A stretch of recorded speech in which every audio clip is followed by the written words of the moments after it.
Buen día, yo voy a hablar sobre los fundamentos del sistema endocrino. El sistema endocrino produce varias secreciones denominadas hormonas, que sirven como efectores para regular las actividades diversas de células, tejidos y órganos del cuerpo. Sus funciones son esenciales para el mantenimiento de la homeostasis y la coordinación del crecimiento y el desarrollo corporal, pues estas son similares a las del sistema nervioso, ya que ambos sistemas transmiten información a células y órganos periféricos. La comunicación en el sistema endocrino se realiza por medio de hormonas de transmisión de impulsos nerviosos a lo largo de las vaginaciones neuronales y gracias a la liberación de transmisores. El sistema endocrino produce una respuesta más lenta y prolongada que la del sistema nervioso, y ambos sistemas pueden actuar de manera simultánea sobre las mismas células y tejidos diana. Algunas neuronas secretan hormonas. Tenemos las glándulas endocrinas. Estas no poseen conductos excretores y sus secreciones son transportadas a lugares distintos a través de la matriz extracelular del tejido conjuntivo, y esto lo transmite por medio de los vasos sanguíneos. Bueno, entonces, como hablaba detalladamente, estas no producen conductos excretores. Entonces, el tejido conjuntivo, se encuentra cerca de los capilares. Luego tenemos la excepción, que es la hormona, donde las hormonas producidas por el citotrofoblasto pasan de forma directa a la sangre materna, que rodea las vellosidades placentarias.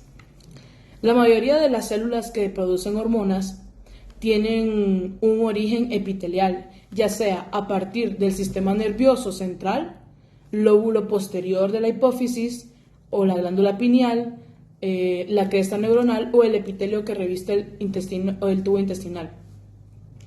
Las células secretoras en el parénquima glandular conforman diversas estructuras como folículos, cordones, anastomosados o dos unidos. También están presentes grupos o capas que rodean los elementos funcionales y estructuras del órgano.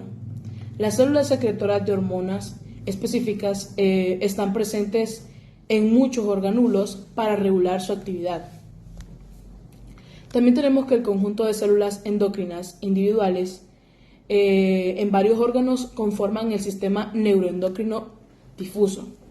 Además de su función endocrina, las células de SNED ejercen controles autocrinos y paracrinos de la misma actividad propia, y también las células epiteliales contiguas por difusión de las secreciones peptídicas. Tenemos hormonas y receptores. En general, tenemos que una hormona se describe como una sustancia biológica que actúa sobre células diana específicas. Es la definición más clásica. Entonces tenemos que una hormona es un producto de secreción de células y de órganos endocrinos que pasa a la circulación para ser transportado hasta las células diana. Este tipo de acción hormonal se conoce como control autócrino. Tenemos que las hormonas incluyen tres clases de componentes. Péptidos, que pueden ser péptidos pequeños, polipéptidos y proteínas, que conforman el grupo más grande de hormonas. Sintetizadas y secretadas por células por el hipotálamo, la apófisis de la glándula tiroides, la paratiroides, el páncreas y las células enteroendocrinas, que se encuentran dispersas en el tubo digestivo y en el sistema respiratorio. Tenemos las esteroides, que son compuestos derivados del colesterol, sintetizados y secretados por células de los ovarios, la corteza suprarrenal, y estas hormonas esteroides gonadales y corticosuprarrenales también. Tenemos que muchas neuronas y una gran diversidad de células están incluidas en la médula suprarrenal y sintetizan y secretan aminoácidos. También así como sus derivados, que incluyen las catecolaminas, la noradrenalina y la adrenalina, las prostaglandinas y los leucotrienos. La catecolamina, pues esta se disuelve fácilmente en la sangre al ser liberadas en la circulación, a diferencia de las hormonas tiroideas, que en su mayoría pues se unen a tres proteínas. Las hormonas interactúan con receptores hormonales específicos para alterar su actividad biológica en las células diana. El primer paso para la acción de la hormona sobre una célula diana es la unión de un receptor hormonal específico. Tenemos receptores en la superficie celular que estos interactúan con las hormonas peptídicas o las catecolaminas que no pueden penetrar, que estas no pueden penetrar la membrana celular. Las hormonas esteroideas y tiroideas, así como la vitamina A y D, también utilizan receptores intracelulares. Las hormonas tiroideas, como dije, la vitamina A y la vitamina D, pueden penetrar con facilidad la membrana plasmática y nuclear. En ausencia de la hormona, los receptores esteroides para la glucocorticoides y la gonadocorticoides residen en el citoplasma. Tenemos que la unión de la hormona al receptor, pues esta causa una transformación alostérica al receptor en el ARN. Por lo tanto, las hormonas que actúan sobre los receptores intracelulares, estas influyen directamente sobre la expresión génica sin la colaboración de un segundo mensajero. Y a este tipo de señalización de esteroides inicia en el núcleo. Muchas gracias, eso fue todo de mi parte.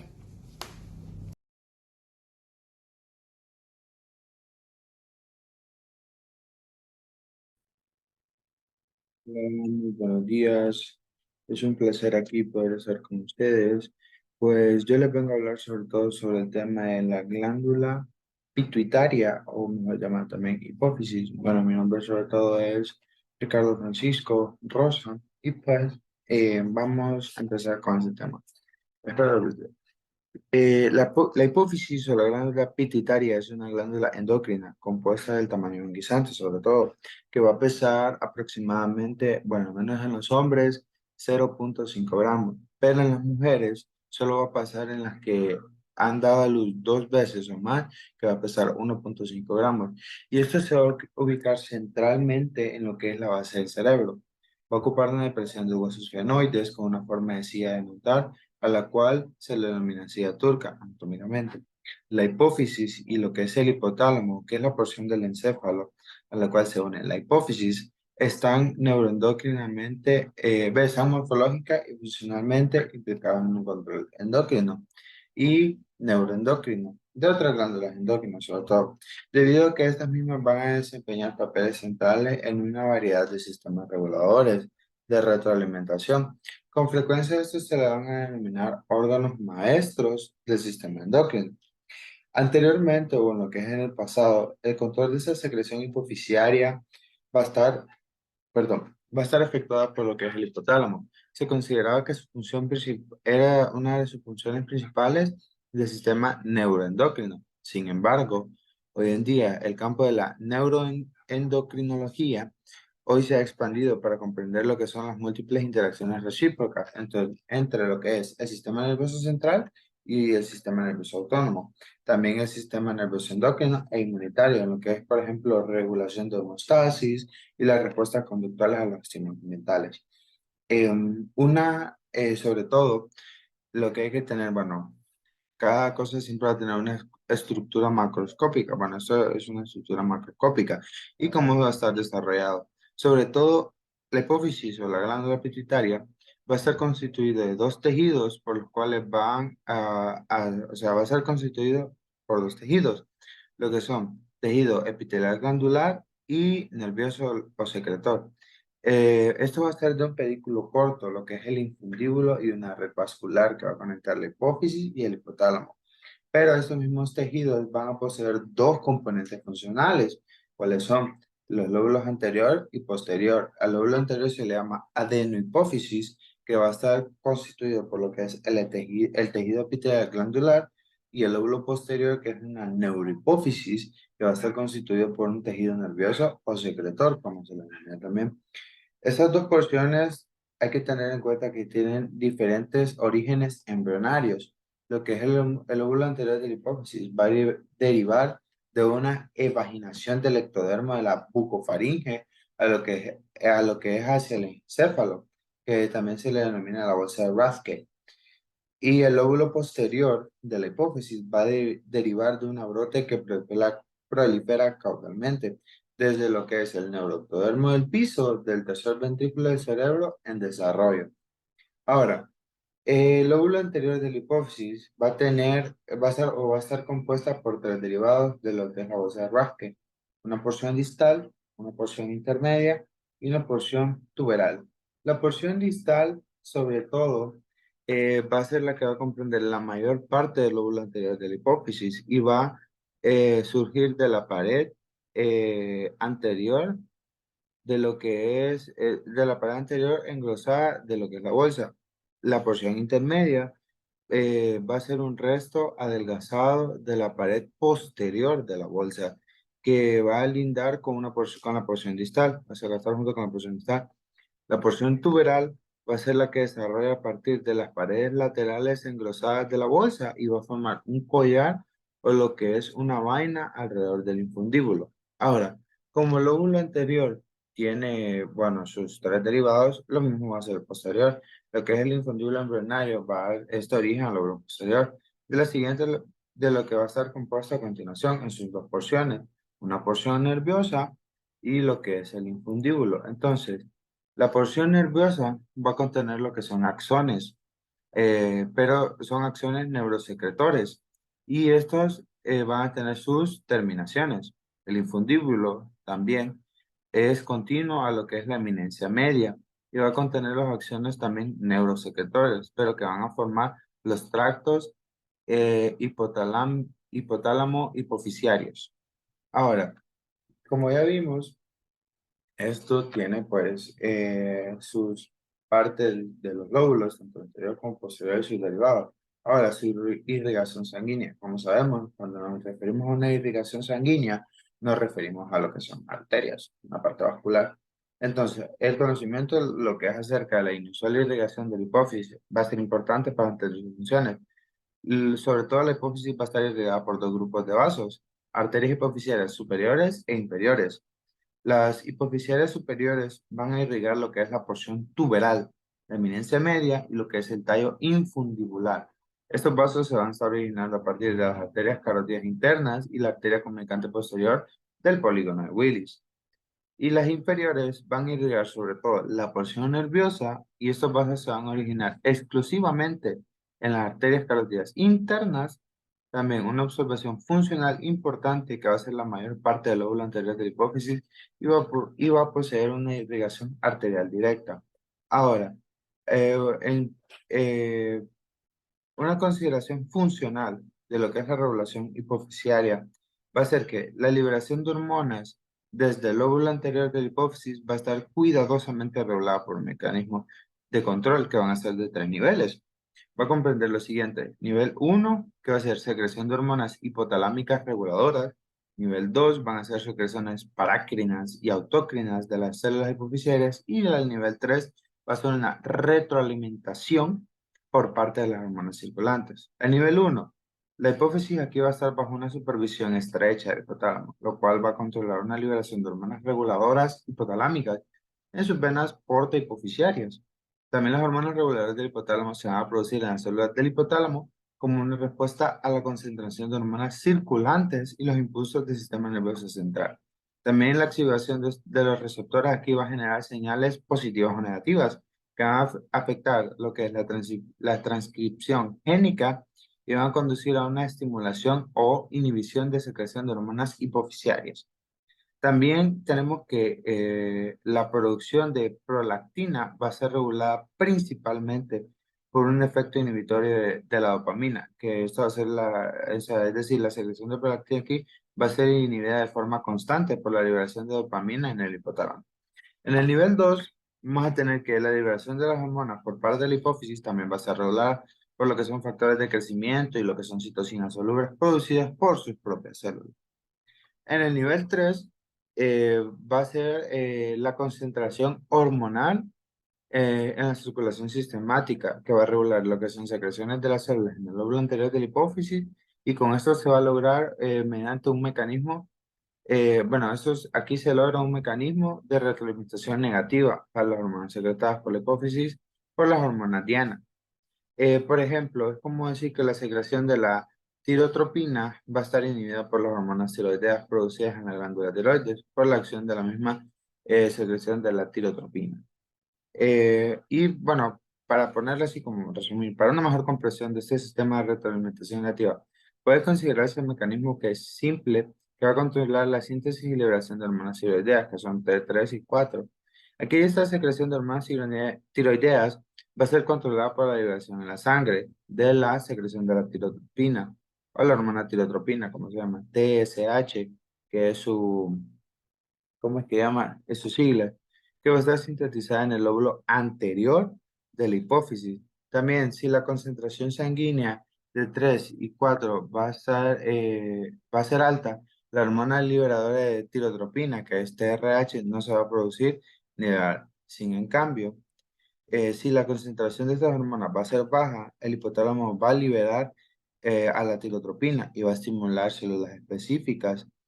eh, células específicas dentro del lóbulo anterior de la hipófisis para producir lo que es tirotropina, que a su vez va a estimular a las glándulas tiroideas para producir y liberar más hormonas tiroideas. Bueno, muchas gracias por su atención. Eso ha sido todo de mi parte y pues les dejo con mi siguiente compañero.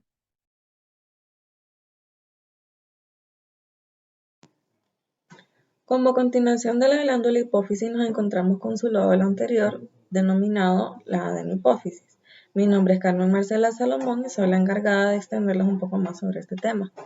La mayor parte del lóbulo anterior de la hipófisis posee organización típica de tejido endocrino.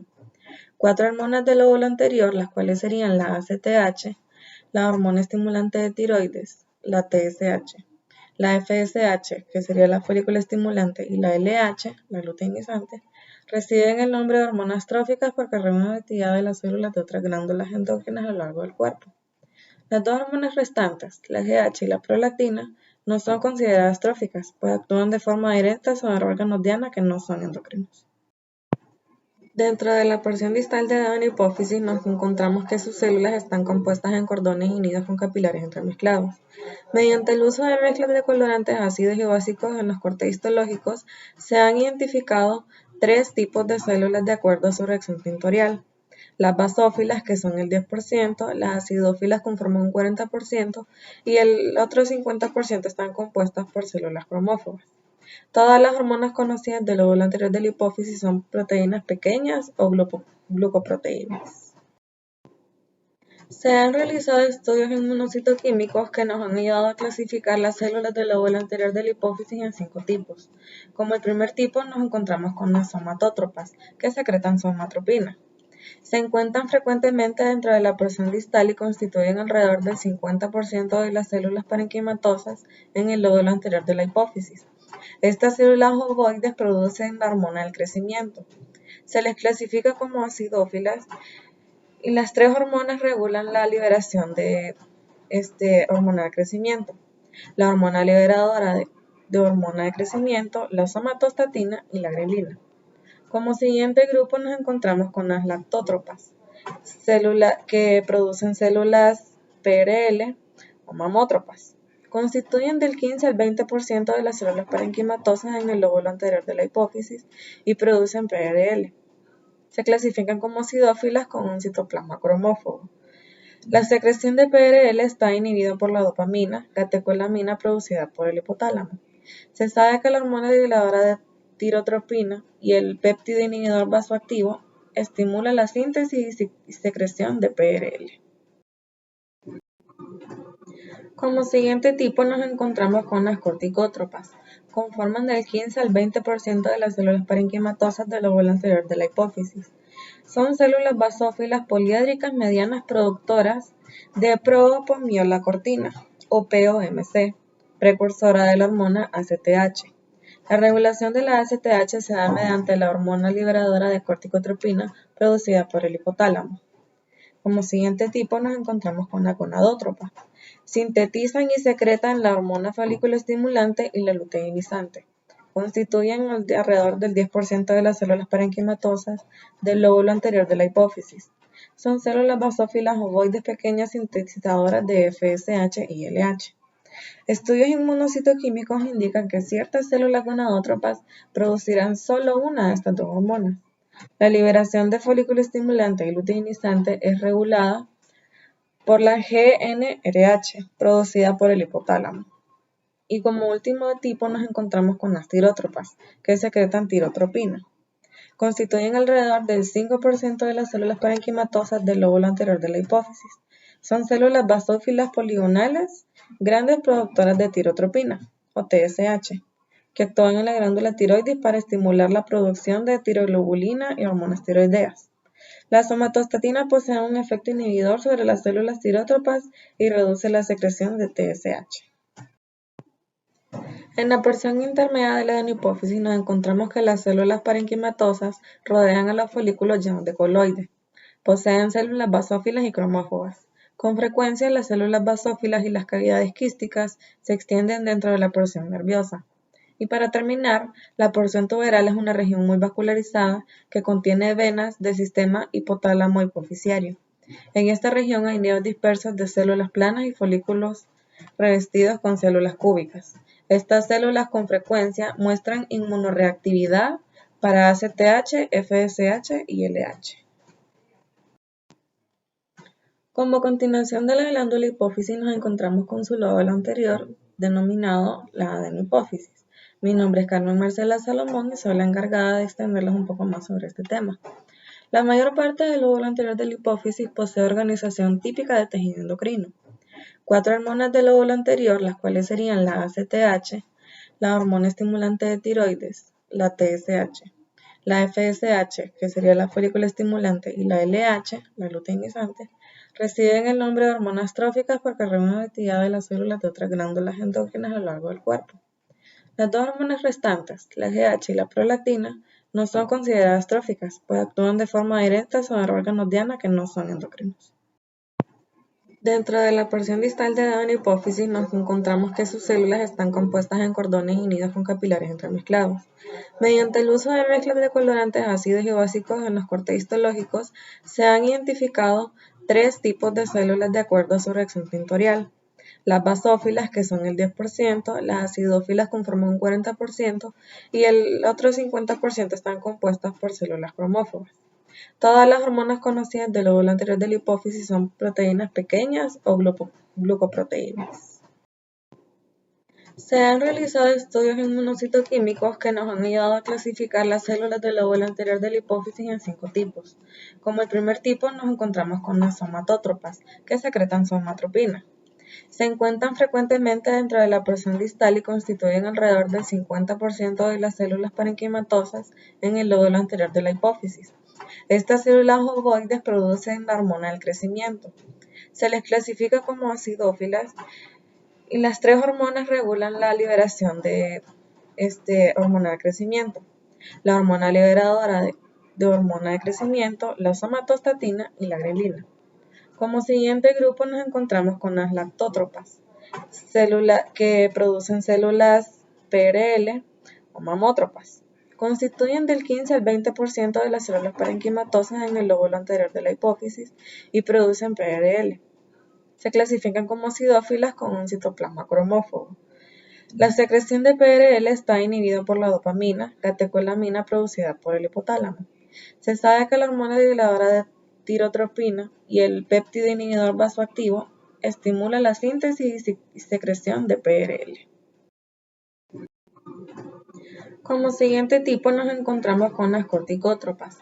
Conforman del 15 al 20% de las células parenquimatosas del lóbulo anterior de la hipófisis. Son células basófilas poliédricas medianas productoras de propomiolacortina, o POMC, precursora de la hormona ACTH. La regulación de la ACTH se da mediante la hormona liberadora de corticotropina producida por el hipotálamo. Como siguiente tipo nos encontramos con la gonadótropa. Sintetizan y secretan la hormona folículo estimulante y la luteinizante. constituyen alrededor del 10% de las células parenquimatosas del lóbulo anterior de la hipófisis. Son células basófilas ovoides pequeñas sintetizadoras de FSH y LH. Estudios inmunocitoquímicos indican que ciertas células gonadótropas producirán solo una de estas dos hormonas. La liberación de folículo estimulante y luteinizante es regulada por la GnRH, producida por el hipotálamo. Y como último tipo nos encontramos con las tirótropas, que secretan tirotropina. Constituyen alrededor del 5% de las células parenquimatosas del lóbulo anterior de la hipófisis. Son células basófilas poligonales, grandes productoras de tirotropina, o TSH, que actúan en la glándula tiroides para estimular la producción de tiroglobulina y hormonas tiroideas. La somatostatina posee un efecto inhibidor sobre las células tirótropas y reduce la secreción de TSH.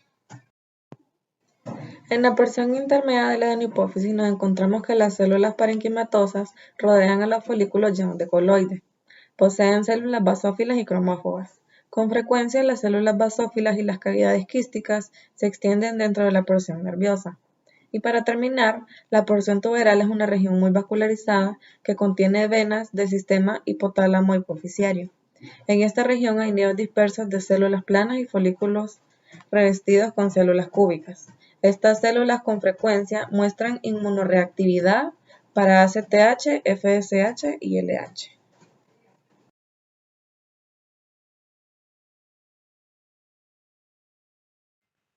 Buenas, neurohipófisis. El lóbulo posterior de la neurohipófisis es una extensión del CNC que almacena y libera los productos de secreción sintetizados en el hipotálamo. El lóbulo posterior de la hipófisis, también conocido como neurohipófisis, consiste en la porción nerviosa del infundíbulo que la conecta con el hipotálamo. La porción nerviosa, el lóbulo nervioso de la hipófisis, contiene los axones amielínicos y sus terminaciones nerviosas alrededor de semicélulas neurosecretoras, cuyo soma se ubica en los núcleos supraóptico y paraventricular del hipotálamo, y los axones del tracto hipotálamo epifisiario, y son únicos en dos aspectos. En primer lugar, no terminan en otras neuronas o células diana, sino que lo hacen en estrecha proximidad con la red capilar fenestrada de la porción nerviosa. En segundo lugar, las neuronas contienen vesículas de secreción en todas sus partes, en soma, axón y telodendrón.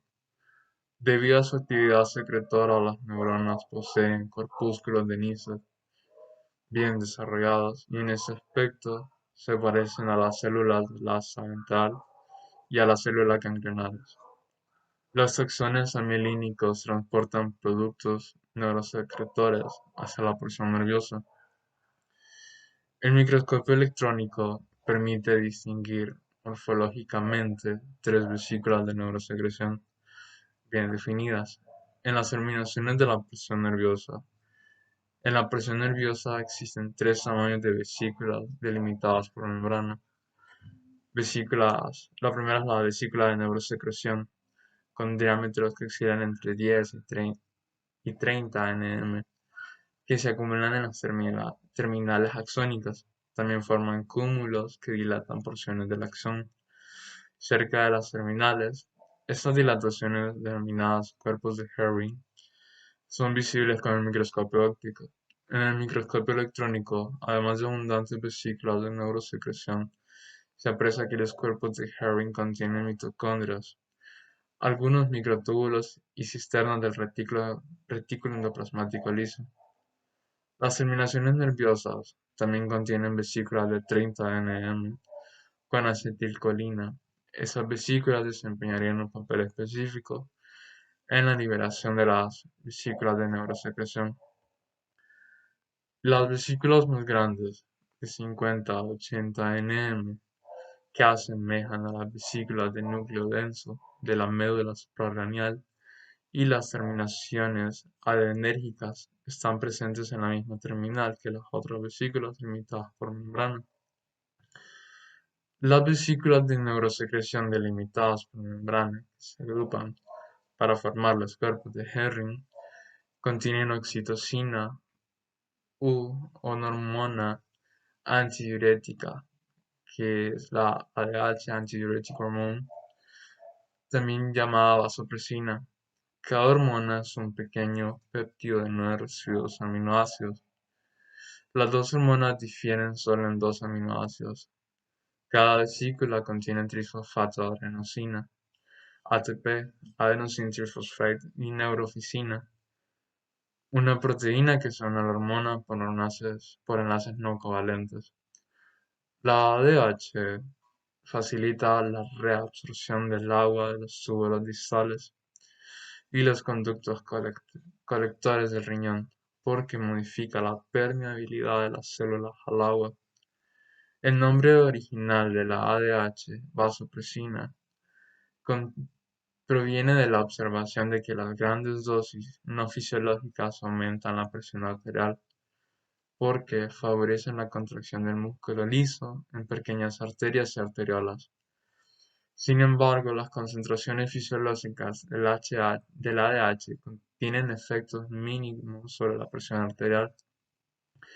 La ADH es la principal hormona en participar en la regulación de la homeostasis hídrica y la osmolaridad de los líquidos corporales. El efecto fisiológico primario de la ADH en el riñón es la inserción de canales para agua, aquaporinas, en las células de los túbulos contorneados distales y en de los conductos colectores, lo que incrementa su permeabilidad al agua. La ADH actúa a través de su receptor B2 específico sobre el dominio basolateral de las células, que revisten los túbulos contorneados distales y los conductos colectores. La mutación de este receptor es responsable de los diabetes insípida nefrógena. La osmolalidad plasmática y el volumen sanguíneo son vigilados por receptores especializados del sistema cardiovascular. Un incremento de la osmolalidad o la reducción del volumen sanguíneo que estimula la liberación de ADH. Además, los somas de las neuronas secretorias hipotalámicas también pueden servir como osmoreceptores que inician la liberación de ADH. El dolor, los traumatismos, el estrés emocional y algunos compuestos químicos como la nicotina también estimulan la liberación de ADH. La oxitocina promueve las contracciones del músculo liso uterino y las células mioepiteliales mamarias. La oxitocina es un promotor de la contracción del músculo liso más poderoso que la ADH. Su efecto primario incluye estimular la contracción de las células y los tejidos siguientes. El músculo liso uterino. Durante el orgasmo, la menstruación y el parto, a medida que el parto se acerca, las células musculares lisas uterinas muestran un aumento de su capacidad de respuesta a la oxitocina de alrededor de 200 veces. Esto se acompaña de una mayor formación de uniones comunicantes entre las células musculares lisas y el incremento de la densidad de los receptores de oxitocina. Las células mioepiteliales de los alvéolos secretorios y los conductos alveolares de la glándula mamaria. La secreción de oxitocina es desencadenada por estímulos nerviosos que llegan al hipotálamo. Estos estímulos inician un reflejo neurohumoral que se asemeja a un reflejo sensitivo motor simple. Y eso es todo sobre la neurohipófisis. Gracias por su atención en esta parte.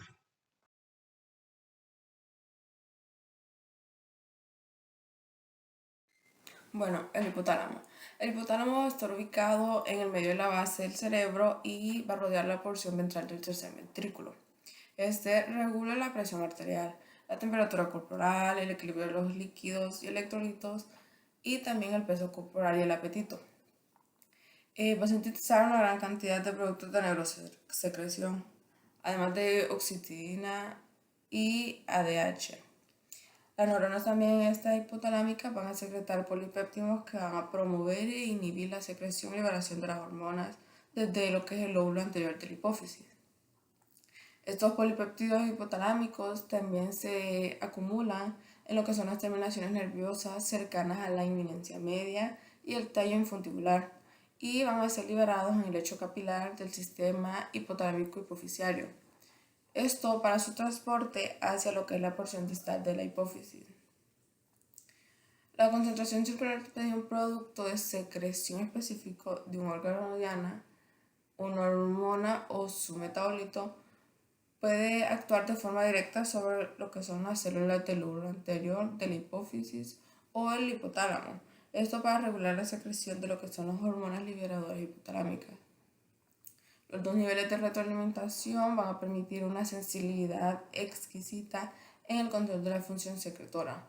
La hormona misma entonces va a controlar la actividad secretora de las células que regulan su secreción en el hipotálamo y la hipófisis. Además, la mayoría de información de lo que son los estímulos fisiológicos y psicológicos que llegan al cerebro también van a alcanzar a lo que es el hipotálamo. El circuito de retroalimentación hipotálamo hipoficiario va a proporcionar lo que es una vía de regulación por donde toda la información general del sistema nervioso central va a contribuir a lo que es la regulación del lóbulo anterior de la hipófisis y en consecuencia a la regulación del rodo del sistema endocrino. La secreción de los péptidos reguladores hipotalámicos van a representar el mecanismo primario por el cual los cambios en el estado emocional se van a traducir en cambios en lo que es en el estadio homeostático fisiológico. Algunas de las hormonas hipotalámicas reguladoras está la hormona liberadora de somatotropina, la cual estimula la secreción y la expresión génica de lo que es la somatotropina, y esto por las células somatótropas.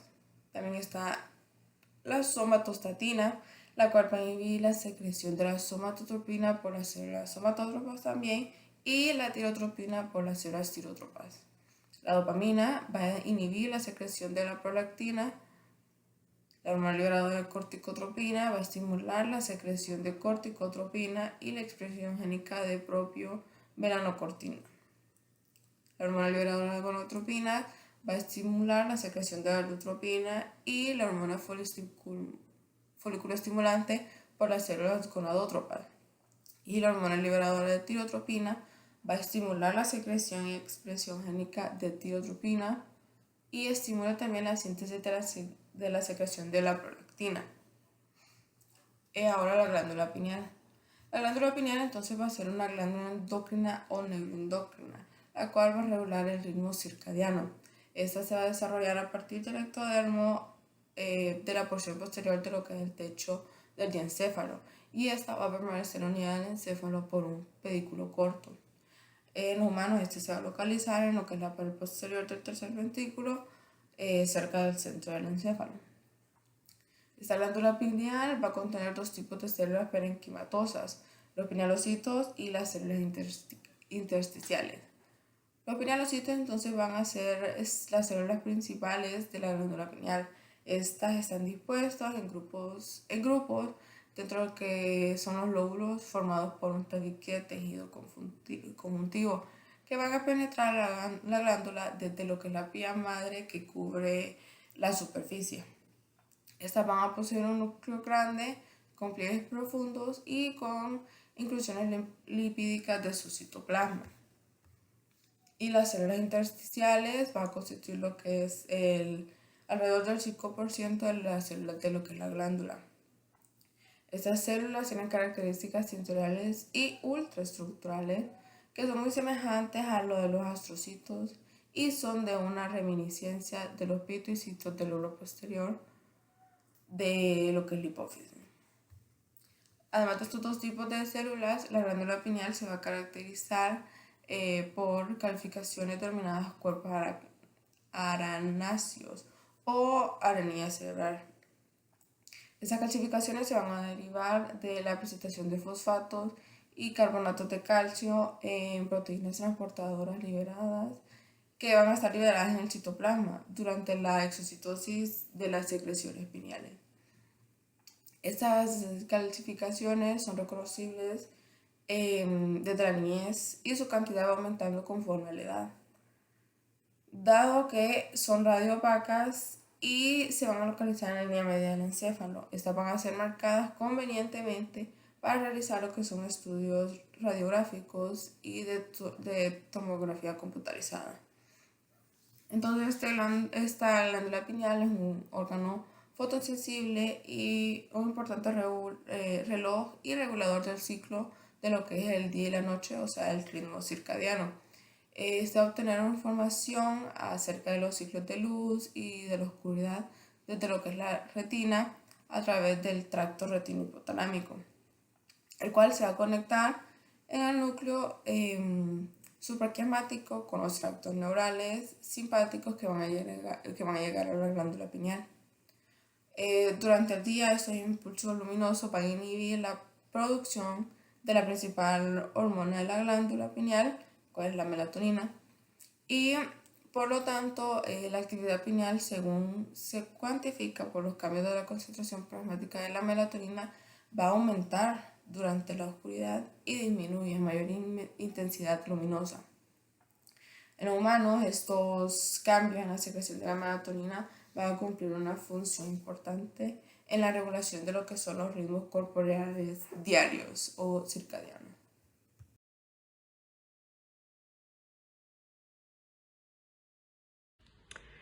Buen día, compañeros y doctora. El día de hoy yo les estaré hablando sobre la glándula tiroides. La glándula tiroides está situada en la región anterior del cuello y tiene un origen embriológico a partir de un engrosamiento endodérmico del piso de la faringe primitiva, que luego forma una invaginación canicular conocida como conducto tiroidoso. Este conducto desciende a través del tejido del cuello hacia su destino final, donde se divide en dos lóbulos. Este comienza a funcionar durante el periodo fetal de la semana 14 y contribuye con hormonas tiroideas adicionales. Este produce 3 hormonas: la tiroxina, que es la T4, la triiodotironina, que es la T3, y la calcitonina. La deficiencia de estas durante el desarrollo fetal causa lesiones irreversibles del sistema nervioso central. La glándula bilobulada. Esta posee 2 lóbulos laterales grandes ubicados a ambos lados de la laringe y están unidos entre sí por un istmo. El istmo es una delgada banda de tejido tiroideo que cruza la línea media y con frecuencia se extiende desde un lóbulo piramidal. El resto de embrionario presente en el 40% de las personas. Está recubierta por una fina capa de tejido conjuntivo que envía tabiques hacia el interior del parénquima para delimitarlo y parcialmente lobulillos irregulares.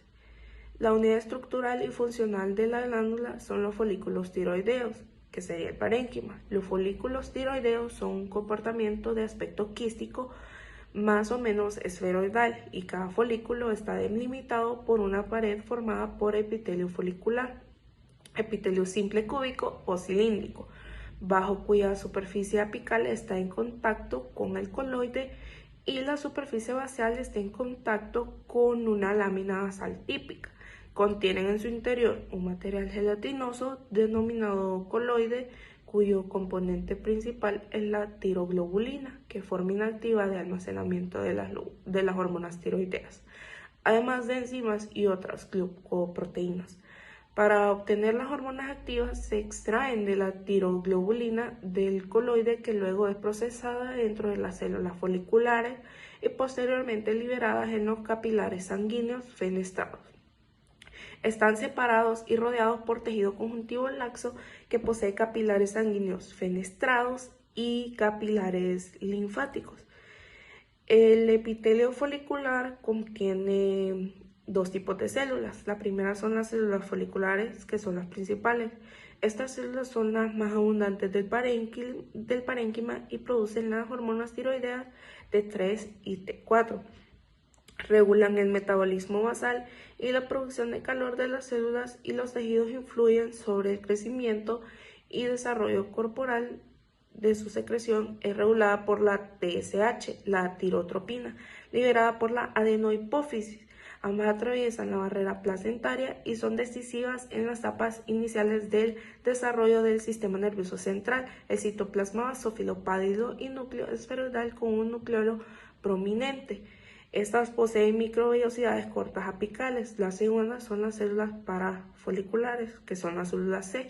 Están situadas en la periferia del epitelio folicular y por dentro de la membrana basal del folículo. No están expuestas a la luz folicular porque son células pálidas y se distribuyen en forma solitaria o en cúmulos celulares pequeños que secretan calcitonina y que esta regula las concentraciones sistémicas del calcio, que sería la calcemia, y se disminuye la calcemia al suprimir la acción reabsortiva de los osteoclastos. Este promueve el depósito de calcio en los huesos al acrecentar el ritmo de calcificación osteoide, y su secreción es regulada en forma directa por la concentración de calcio en sangre. No intervienen ni hipófisis e hipotálamo y tienen un efecto rápido, ya que disminuye a calcemia con rapidez y su efecto máximo ocurre en 1 hora. El antagonista fisiológico de la hormona paratiroidea, que es el PTH, mientras la calcitonina disminuye la calcemia, la PTH la aumenta. Y la función de la glándula tiroides es indispensable para el crecimiento y desarrollo normales, y las hormonas tiroideas desempeñan un papel esencial en el desarrollo fetal normal. En los humanos, las hormonas tiroideas son indispensables para el crecimiento normal y el desarrollo. En un embarazo normal, tanto la T3 como la T4 atraviesan la barrera placentaria y son fundamentales en las etapas iniciales del desarrollo cerebral. Además, las glándulas tiroides fetal comienzan a funcionar durante la 14ª semana de gestación y también contribuye con hormonas tiroideas adicionales.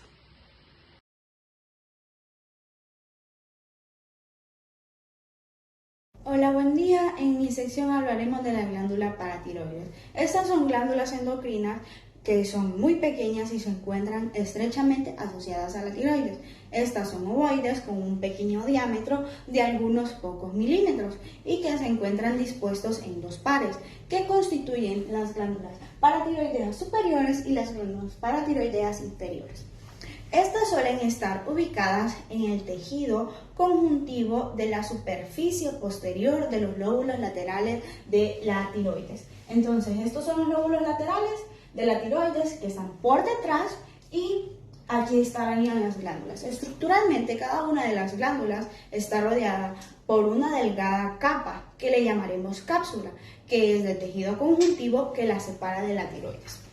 Un tabique se extiende desde la cápsula hacia el interior de la glándula para dividirla en los lóbulos, que estos son poco definidos, y los separa en cordones, que son cordones compactos de muchas células. Las glándulas reciben su irrigación de las arterias tiroideas inferiores o de una anastomosis que suele darse entre las arterias tiroideas superiores e inferiores. Bueno, en las glándulas endocrinas, las redes extensas de capilares son capilares sanguíneos fenestrados y los capilares linfáticos, que estos rodean todo el parénquima de las glándulas paratiroideas. Las glándulas paratiroideas se desarrollan a partir de las células endodérmicas de la 3ª y 4ª bolsa faríngea. Pero, ¿por qué de 2?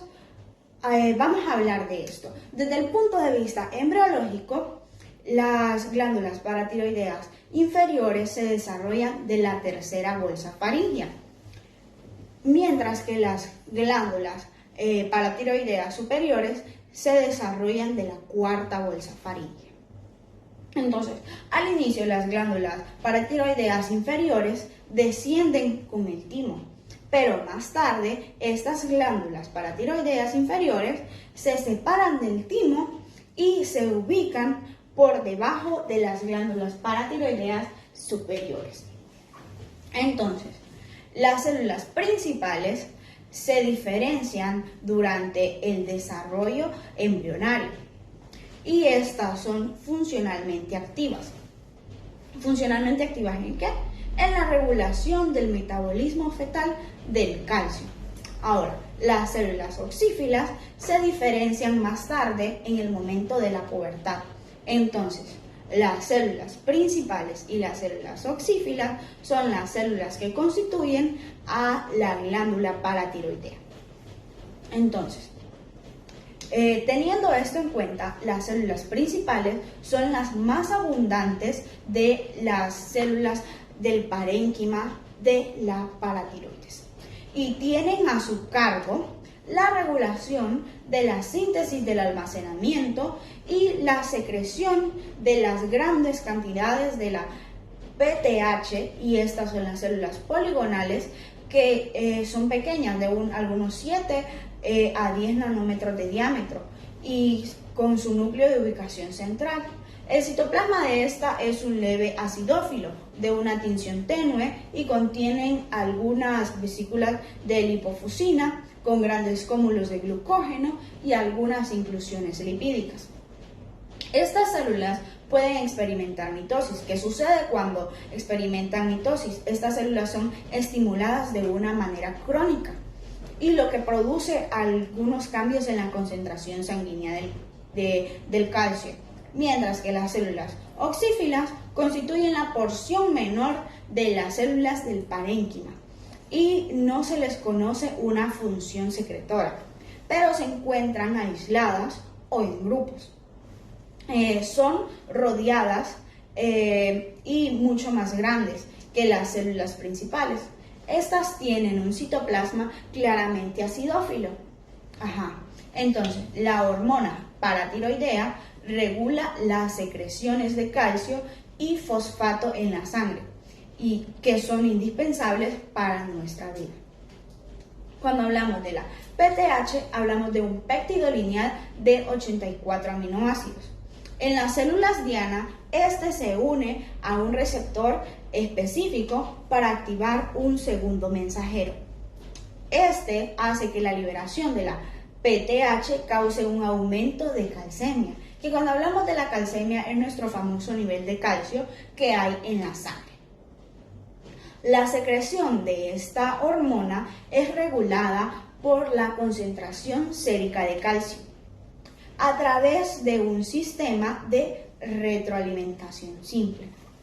Bueno, cuando los receptores paratiroideos sensibles al calcio claramente de las células principales detectan una baja concentración de calcio, ¿qué hace esto? Bueno, estimulan la secreción de la hormona, pero por el contrario, las altas concentraciones de calcio lo que hacen es inhibir la secreción de esta hormona.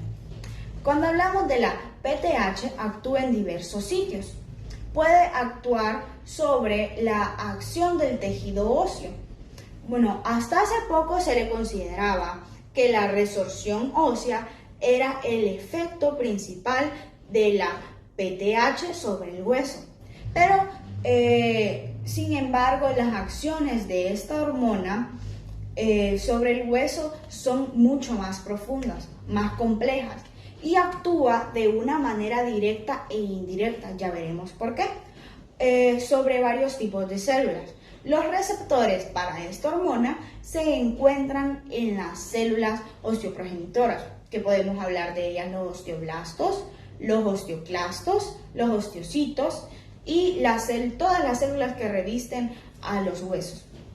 Pero ¿qué pasa en esto? Nos sorprende el hecho que los osteoclastos, que son los encargados de la resorción ósea que vimos anteriormente en el tejido óseo, carecen de receptores de esta hormona. Por lo tanto, esta se activa de manera indirecta, lo que le venía diciendo anteriormente, por el mecanismo de señalización RAM de los osteoclastos. La exposición prolongada continúa a la PTH y aumenta la producción local del RAM en los osteoblastos, ¿verdad? Y reduce la secreción osteoprogenitora, OPG, como le podemos decir.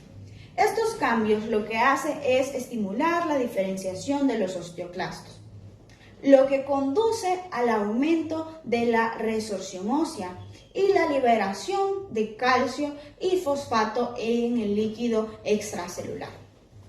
Bueno, la exposición intermitente y breve a la PTH aumenta la masa ósea a través de la vía CAM y GFI en los osteocitos y en los osteoclastos claramente. Este efecto anabólico sobre el hueso hace el aumento de la masa ósea, por medio de la osificación intermitente de PTH. Este se utiliza en el tratamiento que conocemos como osteoporosis. Es muy importante por lo que vemos. La excreción renal de calcio es otra. Esta disminuye por la estimulación de la reabsorción tubular de la PTH, que así conserva el calcio. Otra, vemos la excreción urinaria del fosfato. Esta aumenta por la secreción de la hormona, que disminuye de esta manera la concentración de fosfato en la sangre y en los líquidos extracelulares. Otra de las funciones, podemos ver la conversión renal de 25-OH vitamina D3 en la hormona 1,25-OH2 vitamina D3, que es activa y es regulada principalmente por la hormona PTH. Este estimula la actividad de la hidrolasa y aumenta la producción de la hormona activa. Otra de las funciones, hablamos de la absorción intestinal de calcio.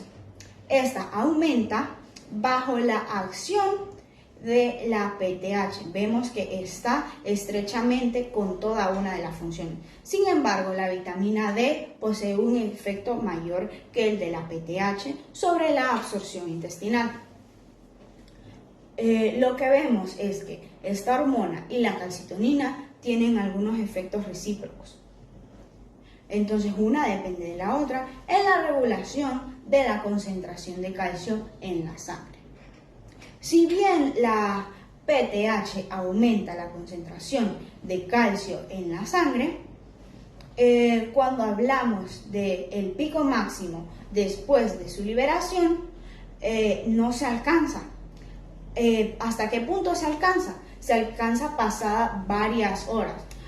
Cuando hablamos de la PTH, al parecer tiene una acción homeostática bastante lenta y muy duradera, mientras que la calcitonina disminuye rápidamente la concentración de calcio y su efecto es un poco máximo y ocurre aproximadamente en 1 hora. Por lo tanto, posee una acción un poco más rápida, una homeostática aguda. Entonces vemos alguna diferencia entre la calcitonina y la hormona paratiroidea. Para finalizar y para que quede un poco más claro cuando hablamos de la glándula paratiroides, diremos que son pequeños cúmulos que se encuentran en la parte posterior de los lóbulos laterales de la tiroides.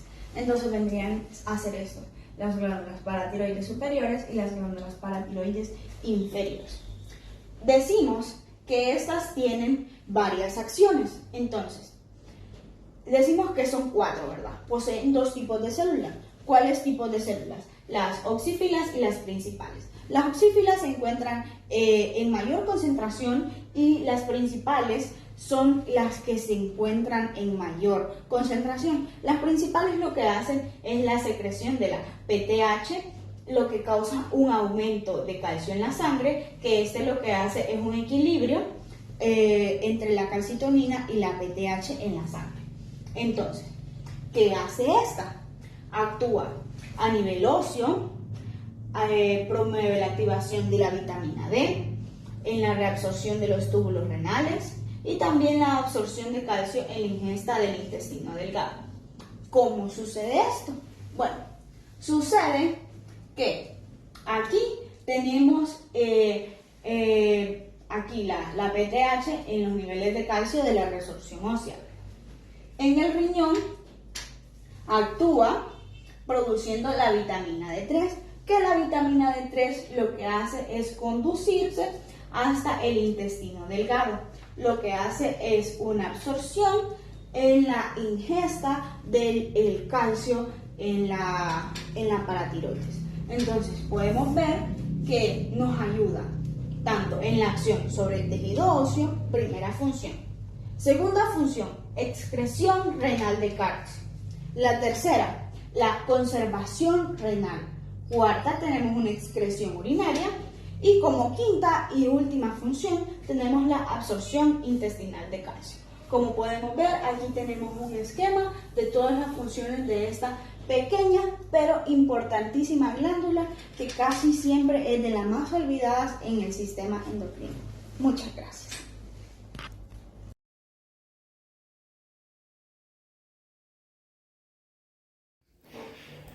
Bueno, vamos a hablar de las glándulas suprarrenales. Las glándulas suprarrenales producen varias sustancias vitales que regulan una gran variedad de funciones corporales y son necesarias para mantener la vida.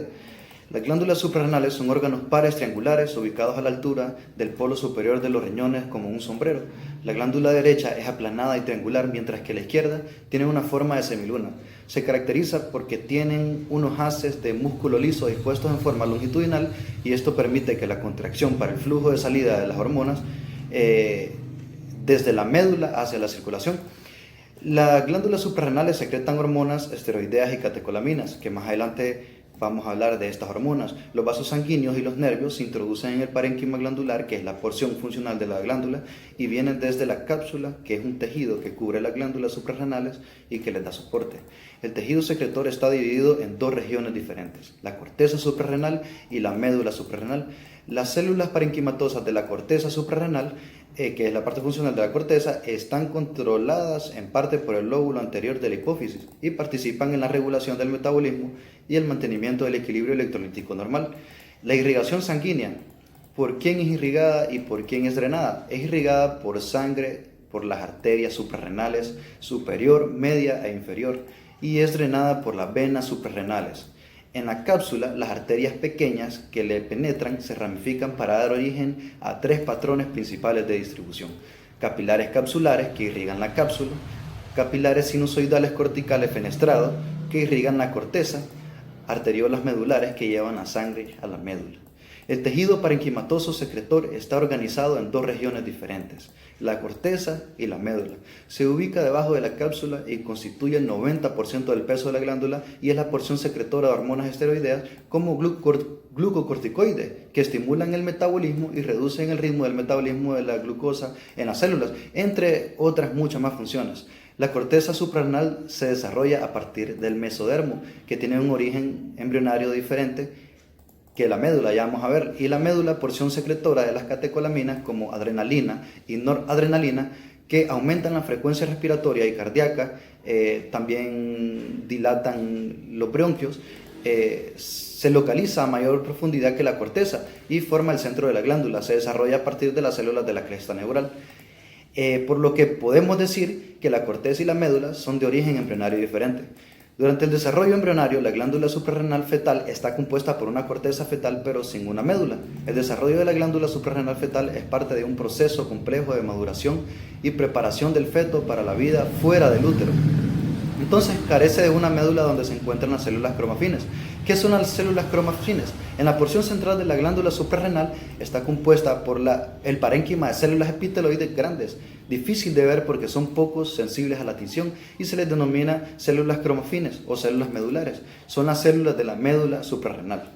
Me gusta esta parte porque la médula suprarrenal contiene estas células cromafines que sintetizan adrenalina y noradrenalina para preparar al cuerpo para la respuesta de lucha o huida. La liberación de estas catecolaminas, o sea, la adrenalina y la noradrenalina, establecen las condiciones para el uso máximo de energía y para el esfuerzo físico máximo, como también aumenta la presión arterial, por lo cual dispone el cuerpo para actuar con rapidez, por ejemplo, al cruzar una calle muy transitada por vehículos.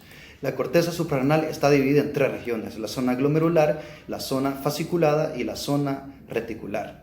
Las células de la zona glomerular, que es la zona más externa de la corteza suprarrenal, forman conjuntos ovoides y producen mineralcorticoides, como por ejemplo la aldosterona, que regula la homeostasis en el cuerpo como el equilibrio hídrico.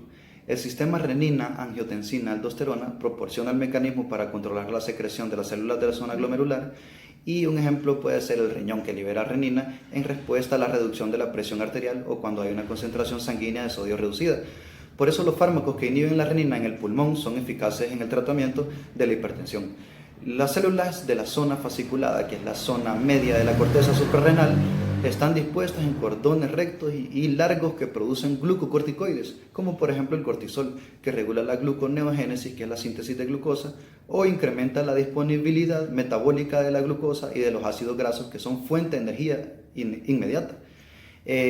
También regulan la glucogénesis, que es la polimeración de glucógeno, entre otras muchas más funciones. La glucocorticoides puede tener efectos distintos, hasta contrarios en los diferentes tejidos. Por ejemplo, en el hígado, la glucocorticoides estimula la conversión de aminoácidos en glucosa. La ACTH, hormona adrenocorticotropa, ordena a las glándulas a producir cortisol y de esta forma regula la secreción de las células de la zona fasciculada. La ACTH es necesaria para la proliferación y el mantenimiento celular. También estimula la síntesis de esteroides y aumenta el flujo sanguíneo a través de las glándulas suprarrenales. Las células de la zona reticular, que es la zona más interna de la corteza suprarrenal, están dispuestas en cordones separados por capilares que producen andrógenos débiles. Una correlación clínica de las glándulas suprarrenales es un tumor raro derivado de las células cromafines, que produce cantidades excesivas de catecolaminas, lo que produce participar en una hipertensión potencialmente mortal, como ansiedad, arritmias cardíacas, entre otras. Y su tratamiento es el uso de bloqueadores de receptores como alfa-adrenérgico, que produce el aumento de la presión arterial, y los receptores beta-adrenérgicos, que provoca el aumento de la frecuencia y contractibilidad cardíaca.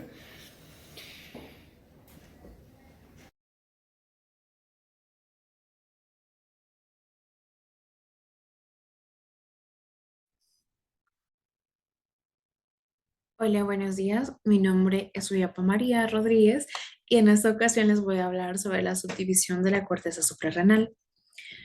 La subdivisión de la corteza suprarrenal se da mediante 3 zonas de acuerdo a la disposición de sus células. Estas zonas son la zona glomerular, que es la zona externa, angosta, que constituye hasta el 15% del volumen cortical. La zona fasciculada, que es la zona media gruesa, que constituye alrededor del 80%, del volumen cortical. Y la zona reticular, que es la zona más interna y que constituye solo entre el 5 y el 7% del volumen cortical, pero es la zona más gruesa de las dos antes mencionadas, debido a que mantiene una ubicación bastante central. Bueno, vamos a hacer énfasis en cada una de estas zonas y las células que poseen. Bueno, en la zona glomerular, las células están bastante dispuestas y muy juntas en grupos ovoides y columnas curvas que continúan en los cordones celulares de la zona fasciculada. Estas células son relativamente pequeñas y mantienen una forma cilíndrica o piramidal. Los núcleos son esféricos y aparecen como de forma apiñada. También cabe destacar de que son hipercromáticos. Las células de esta zona poseen abundante retículo endoplasmático liso, múltiples complejos de Golgi, grandes mitocondrias con crestas laminares, ribosomas libres y un poco de retículo endoplasmático rugoso. Otra cosa que cabe destacar dentro de esta zona es que las células poseen inclusiones lipídicas bastante escasas. Las células de la zona glomerular secretan un mineral corticoide primario llamado la aldosterona. ¿Qué es la aldosterona? Bueno, como todos sabemos, la aldosterona es una hormona producida por las glándulas suprarrenales, que las glándulas suprarrenales son 2 pequeñas glándulas que están encima de los riñones. La aldosterona tiene como función principal ayudar a controlar lo que es la presión arterial y mantener los niveles de sodio y potasio de manera saludable. Bueno, como todos sabemos, el sodio y el potasio son electrolitos, es decir, que son minerales que ayudan a mantener el equilibrio de los líquidos del cuerpo y a que los nervios y músculos puedan realizar su función de manera adecuada.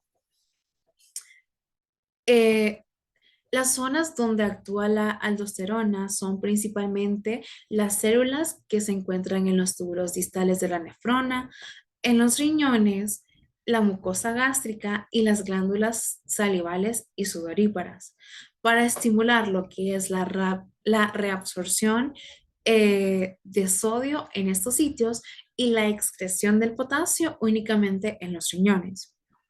La aldosterona es producida a partir del colesterol por una serie de reacciones enzimáticas controladas por la angiotensina 2. La aldosterona, por otra parte, se ve facilitada porque se expresa exclusivamente en esta zona glomerular. Uno de los sistemas bastante fundamentales que se da en esa zona es el sistema de renina-angiotensina, producida por que la aldosterona proporciona el control y la retroalimentación en la zona glomerular. Bueno, una de las células que hacen bastante énfasis en esta zona son las células yuxtaglomerulares del riñón, que tienen como función principal la liberación de la renina.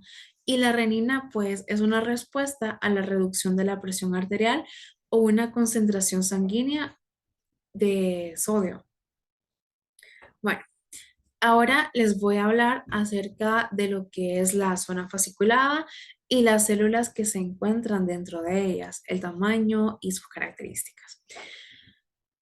Las células de la zona fasciculada son grandes y poliédricas. También cabe destacar que las células de esta zona poseen un núcleo esferoideo que se va tiñendo levemente. Y las células que tienen mayor auge dentro de esta zona son las células binucleadas. Bueno, vamos a continuar hablando sobre las células de esta zona. Las células de esta zona no pueden producir lo que es aldosterona porque carecen de una enzima bastante importante que es la aldosterona sintasa. Por otra parte, la secreción principal que se da en la zona fasciculada consiste en lo que es el glucocorticoides, que se encarga de regular el metabolismo de la glucosa y los ácidos grasos. Uno de los principales glucocorticoides, secretados por la zona fasciculada es el cortisol, que actúa sobre muchas células y tejidos diferentes para incrementar lo que es la disponibilidad metabólica de la glucosa y de los ácidos grasos, que son fuente bastante inmediata de energía. Otro glucocorticoide que se hace ver en esta zona es la corticosterona, que esta es secretada y circula en la sangre en concentraciones de 10 a 20 veces inferiores a lo que es el cortisol. Dentro de su función amplia, los glucocorticoides tendrán diferentes efectos y que son hasta opuestos en los diferentes tipos de tejido que se encuentran en nuestro organismo. Tal es el caso del hígado. Los glucocorticoides que se encuentran en este órgano estimulan la conversión de los aminoácidos en glucosa, se encargan de estimular la polimeración de lo que es la glucosa en glucógeno y promueven la captación de aminoácidos y ácidos grasos. Por otro lado, en el tejido adiposo, los glucocorticoides se encargan de estimular la degradación de los lípidos en glicerol y los ácidos grasos en ácidos grasos libres. En otros tejidos, se encargan de reducir el ritmo de utilización de la glucosa y promueven la oxidación de los ácidos grasos. Y en las células como los fibroblastos se encargan de inhibir la síntesis de proteína y promueven el catabolismo proteico. Bueno, ahora les voy a hablar sobre la zona reticular. La zona reticular se encarga principalmente de la secreción de la secreción de hormonas en dicha zona. Tal es el caso de la gonadocorticoides, que son glucocorticoides que inhiben numerosas moléculas asociadas con inflamación como las quiomicinas o las citocinas, que son producidas por células inmunitarias, donde están incluidos los que son los linfocitos B, los macrófagos y los mastocitos. También la dehidroepiandrosterona, que es una hormona que el cuerpo produce naturalmente en las glándulas suprarrenal. La dehidroepiandrosterona se encarga de ayudar a producir otras hormonas, incluidas la testosterona y el estrógeno, que más adelante estas hormonas van desapareciendo y por ende las personas se va notando el cambio en la apariencia de las personas y pues hasta que llegan al envejecimiento.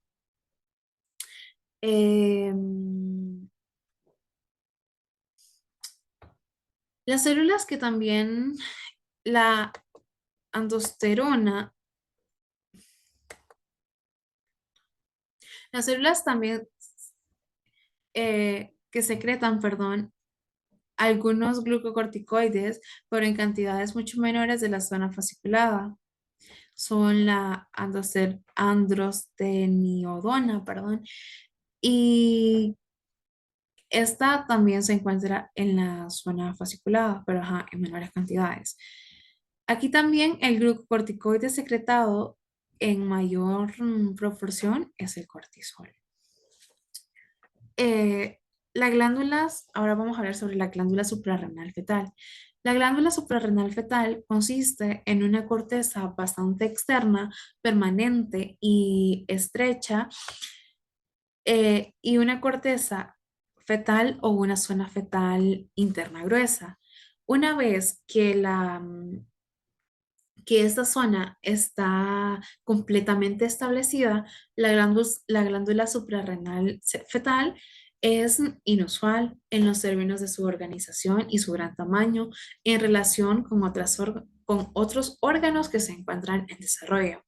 La glándula se origina a partir de las células mesoteliales que se originan en el mesodermo y son localizadas, entre la raíz del mesenterio y las crestas urogenitales en desarrollo. Las células mesodérmicas penetran dentro del mesénquima subyacente y dan origen a una gran masa celular eosinófila que se convertirá en una corteza o una zona fetal funcional. El aspecto histológico de la glándula suprarrenal fetal es superficialmente similar al de una glándula suprarrenal de un adulto. Durante la última etapa de vida fetal, la mayor parte de la glándula consiste en cordones de células eosinófilas grandes que constituyen aproximadamente del 80% de su masa. Esta porción de la glándula, conocida como corteza, también llamada como zona fetal, se origina a través o a partir de la migración de células mesodérmicas. Y pues el resto de la glándula está compuesta por una capa periférica de células pequeñas con citoplasma escaso. Esta porción es conocida como una corteza permanente y se origina a partir de la migración de células mesodérmicas secundarias. Bueno, ya para concluir, si las glándulas suprarrenales no pueden desarrollarse de manera adecuada, puede producirse lo que es la hiperplasia suprarrenal congénita, que corresponde a un grupo de trastornos autosómicos recesivos caracterizados por la insuficiencia de la enzima que participa en la síntesis de cortisol y aldosterona. La insuficiencia de la enzima 21 hidroxilasa que participa con la síntesis de aldosterona es la forma más común de lo que es la hiperplasia suprarrenal congénita, que corresponde alrededor del 90% de los casos. Y bueno, esto fue todo por mi parte. Espero que nuestra presentación haya sido de mucha ayuda para ustedes y gracias por su atención. Buen día, yo les voy a hablar sobre la correlación clínica de endocrinopatías. Pues estas anomalías son de los mecanismos de señalización que coordinan y controlan la función de múltiples órganos y procesos, que pueden ser procesos biológicos, que estos son el fundamento de muchas enfermedades endócrinas. Tenemos que la bioquímica clásica, la fisiología y los avances en biología celular y molecular, genética, combinados con las observaciones clínicas, estos permiten explicar los mecanismos de acciones hormonales y las afecciones endócrinas. Tenemos que las endocrinopatías, estas se pueden clasificar en 4 categorías principales, ¿verdad? Que son producción excesiva de hormona. Esto tenemos que es la causa más frecuente de la sobreproducción, porque se trata de la sobreproducción hormonal en el aumento de la cantidad total de células que producen una hormona específica. Un ejemplo de este mecanismo es el hipertiroidismo. Es el hipertiroidismo, que es una enfermedad grave, presencia de anticuerpos anómalos que emiten la acción de la TSH, estimulando un aumento drástico en la cantidad de células tiroideas. Tenemos que en algunos casos el aumento de secreción hormonal pues está relacionado con una anomalía genética, ¿verdad? Que pues esta afecta la regulación de la síntesis y la liberación de la hormona. Tenemos que además de la mutación de genes supresores de tumores y de protocones pueden favorecer la proliferación de células mutantes que produce la hormona específica, ¿verdad? Y esto ocurre por lo general en las células de la adenohipófisis.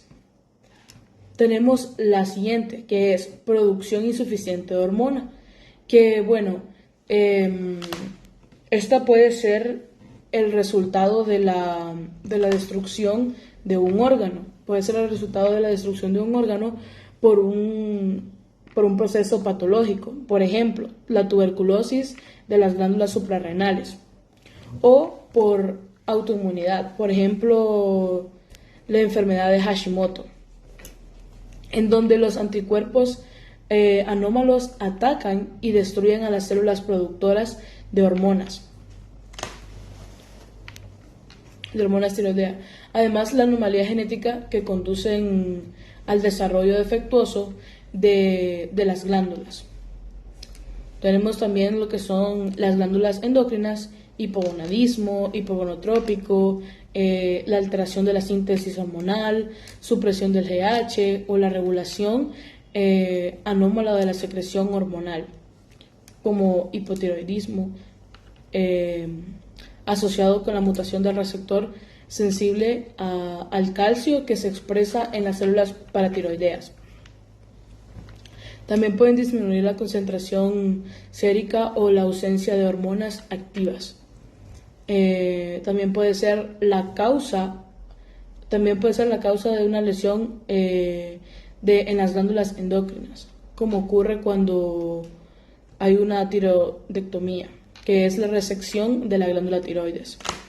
Ok, tenemos que se extirpan las glándulas paratiroides. Después tenemos lo que es alteración de las respuestas de los tejidos a las hormonas. Y tenemos que esta clase de endocrinopatías se debe a la frecuencia de una variedad de mutaciones genéticas de los receptores de hormonas. Por ejemplo, las TSH, el LH, el PTH, en los pacientes diabéticos, la resistencia a la insulina, los músculos del hígado, y pues es causado sobre todo por señales que la orinan en el tejido adiposo. Tenemos la última, que son tumores en las glándulas endocrinas. Pues la mayoría de los tumores de las glándulas endocrinas son hormonalmente activos y producen un exceso de hormonas. No obstante, algunos sintetizan hormonas sino que comprimen los órganos adyacentes o causan la destrucción de otros órganos por la metástasis. Un ejemplo de dichos tumores puede ser lo que es el cáncer de tiroides, que puede generar metástasis en todo el organismo sin presentar signos de producción excesiva de la hormona tiroidea o podemos ser el hipertiroidismo, ¿verdad? Tenemos también que las hormonas se utilizan para tratar endocrinopatías. Un uso frecuente en el tratamiento un uso frecuente del tratamiento es el reemplazo hormonal, cuando una glándula endocrina específica no se desarrolla o deja de producir hormonas, ¿verdad? O deja de producir hormonas necesarias. Entonces, las hormonas y sus análogos sintéticos pueden emplearse para suprimir los efectos de otras hormonas.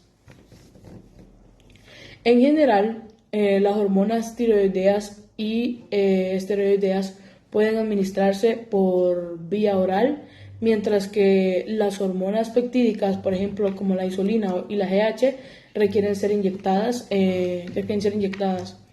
Algunas innovaciones tecnológicas más recientes son como las minibombas computarizadas y las inyecciones intramusculares de depósito, pues estas han hecho que sea más manejable y que haya mejoramiento para el tratamiento de los pacientes.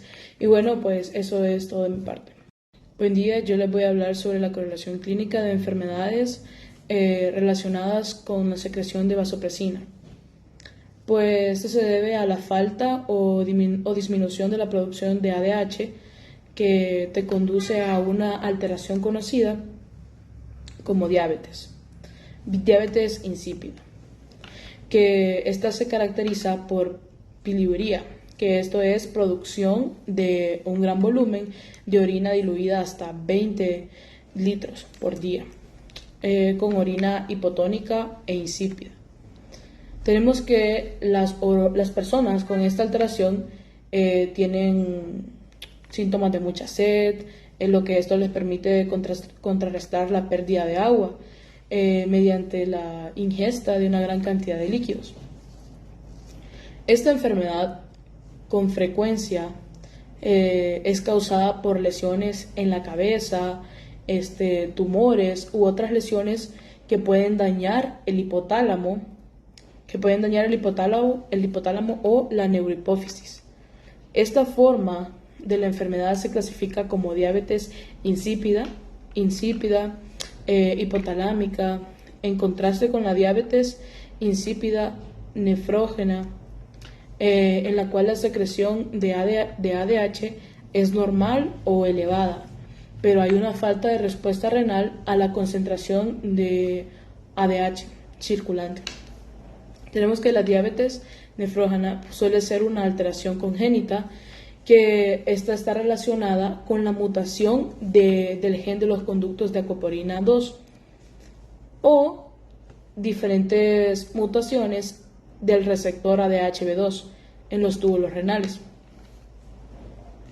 La diabetes insípida hipotalámica, pues esta suele tratarse con la administración de análogos sintéticos de ADH, como la desmopresina, mientras que el tratamiento del tipo nefrógeno, pues está dirigido a la reducción del volumen urinario. En el síndrome de secreción inapropiada de hormona antidiurética, ¿verdad? Tenemos lo que se detectan las concentraciones inusualmente elevadas de ADH, y la afección se caracteriza por hiponatremia, que pues es baja concentración de sodio sérico. Tenemos la reducción de la osmolidad sérica asociada con la excesiva excreción urinaria de sodio y elevada osmolidad de la orina. Tenemos que la contracción elevada de ADH aumenta la absorción de agua, lo cual conduce a la producción de orina concentrada con la incapacidad para excretar agua, hiponatremia, que se llama hipotremia, como consecuencia del exceso de agua, no de la insuficiencia de sodio. El aumento de la secreción de ADH puede relacionarse con las alteraciones del sistema nervioso central, como decía, ¿verdad? Tumores, lesiones, infecciones o ictus, o enfermedades pulmonares que podrían ser como la neumonía, que pues es una enfermedad pulmonar obstructiva crónica, o acceso pulmonar, o tuberculosis, o tumores que secretan la ADH, como la carcinoma pulmonar, el microcítico de tumores del páncreas, el timomas o linfomas, y pues ciertos fármacos que podrían ser como antiinflamatorios, nicotina, diuréticos y bueno, muchos otros. El tratamiento, pues esto depende de la causa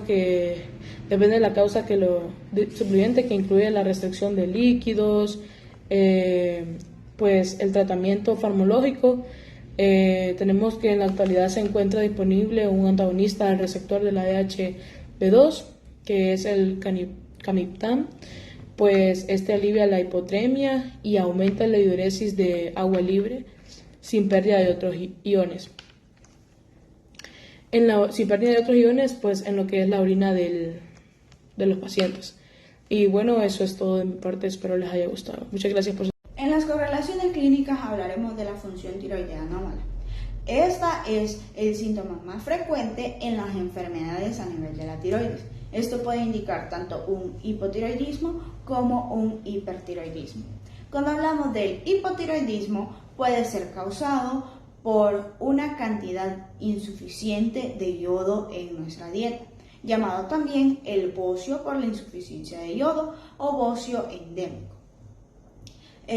o por una de las varias enfermedades hereditarias autoinmunitarias que tendríamos la tiroiditis autoinmunitaria, también llamada la tiroiditis de Hashimoto. Una tiroiditis autoinmunitaria se caracteriza por la presencia de autoinmunoglobulinas anómalas, que estas van dirigidas contra las tiroglobulinas, lo que hace que la peroxidasa tiroidea y el receptor de TSH hagan que los resultados sean una apoptosis de las células tiroideas y la destrucción consecuente folicular, la concentración baja de las hormonas tiroideas, estimula la liberación de cantidades excesivas de TSH, lo que causa una hipertrofia en las glándulas tiroideas por la síntesis de más de tiroglobulina. El hipotiroidismo o del adulto, llamado mixedema, debido al aspecto tumefacto de la piel, se caracteriza por la lentitud física y mental. También el edema, que se produce en varias etapas del hipotiroidismo, se debe a la acumulación de una gran cantidad de ácido hialurónico en la matriz extracelular del tejido conjuntivo de la dermis. Cuando hablamos del hipertiroidismo, este es un bocio tóxico, también llamado enfermedad de Graves. En este se libera una cantidad excesiva de hormonas tiroideas, a diferencia del hipotiroidismo, en la circulación. Las personas que padecen esta enfermedad presentan unas concentraciones detectables de autoanticuerpos.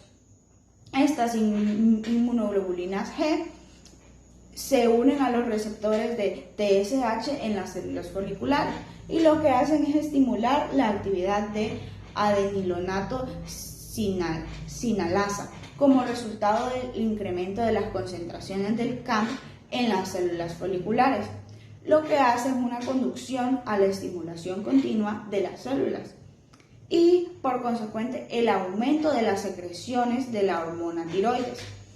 Esto debido a la retroalimentación negativa.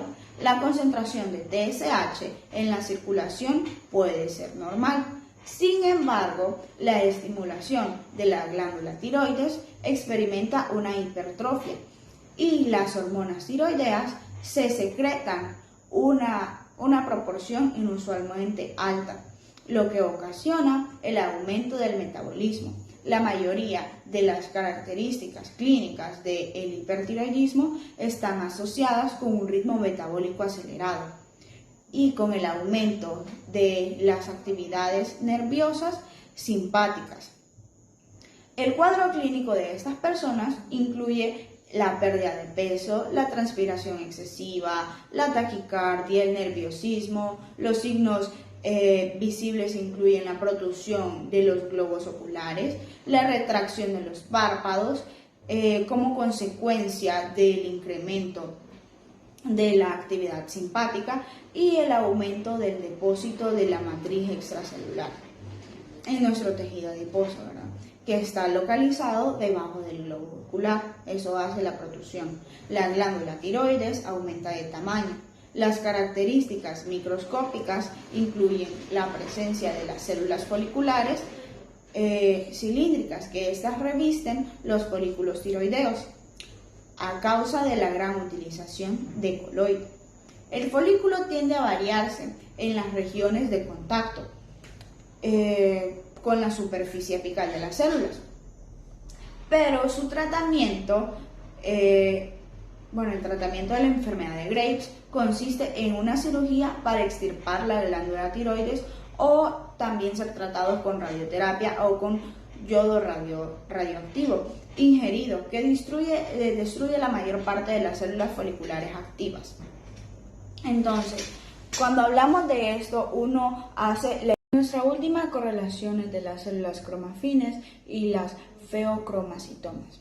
Las células cromafines son llamadas así porque reaccionan con las sales del cromo de la médula suprarrenal. Son parte del sistema neuroendocrino no difuso, SNED. Se piensa que la reacción cromafin incluye la oxidación y la proliferación de las catecolaminas contenidas dentro de las vesículas de secreción de estas células. Tradicionalmente, las células cromafines se denominan así porque son derivadas del neuroectodermo, inervadas por las fibras simpáticas y presinápticas capaces de sintetizar y secretar catecolaminas. El feocromocitoma es un tumor raro derivado de las células cromafines y produce cantidades excesivas de catecolaminas, dado que las células cromafines también se encuentran fuera de la médula suprarrenal en los ganglios simpáticos paravertebrales y prevertebrales y otros sitios. Sus tumores pueden originarse fuera de la glándula suprarrenal. Estos feocromacitomas extrasuprarrenales se les denomina paraganglionares porque los grupos dispersos de las células cromafines se localizan entre estos componentes del sistema nervioso cerca de ellos, que reciben el nombre de los paraganglios. Los feocromacitomas más frecuentes pueden causar síntomas relacionados con los efectos de la secreción excesiva de las catecolaminas, que a menudo se describe como la regla de los 10. 10% extrasuprarrenales para ganglioma y de ellos, y otros 10 fuera del abdomen. Otro 10% que afecta a los niños, otro 10% que son múltiples o bilaterales, el otro 10% son asociados con la hipertensión, el 10% son malignos, el 10% son congénitos, otro 10% después de la extirpación quirúrgica, otro 10% se encuentra por casualidad durante estudios de diagnóstico por imagen no relacionados. Los feocromocitomas pueden precipitar una hipertensión potencialmente mortal, arrítmicas cardíacas con ansiedad y temor de muerte inminente. La mayoría de estos contienen de forma predominante las células cromafines, que estas secretan noradrenalina en comparación con la médula suprarrenal, que se compone cerca del 85% de las células secretoras de adrenalina.